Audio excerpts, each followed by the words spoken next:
त्या मरणावर जिंकण्याचं सामर्थ्य, आजारांवर विजय मिळवण्याचं सामर्थ्य, त्या पापांवर विजय मिळवण्याचं सामर्थ्य, त्या शापावर विजय मिळवण्याचं सामर्थ्य, हे सामर्थ्य आमच्या जीवनामध्ये काम करतं. जर तुम्ही स्वतःला त्या वधस्तंभावर खिळलेला आहे तर पुन्हा पाप तुमच्यावर राज्य करणार नाही. जर तुम्ही स्वतःला येशू ख्रिस्तामध्ये पाहता की येशू ख्रिस्त ज्यावेळेस वधस्तंभावर गेला तर तो वधस्तंभावर तो नव्हता गेला तर तो माझं शरीर, माझे पाप, माझ्या यातना, माझ्या वेदना, माझे श्राप तो घेऊन गेला.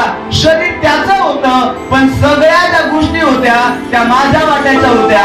आणि ज्यावेळेस तो पुनरुत्थित झाला तर जे जे जे त्याच्याकडे जे पुनरुत्थानाचं शरीर होतं ते शरीर किंवा ते जीवन त्याने मला दिलं यासाठी की आता ज्यावेळेस मी जगतो तर माझ्या ठाई पापाने, माझ्या ठाई शापाने आणि माझ्या ठाई रोग आजारासाठी कार्य करू नये.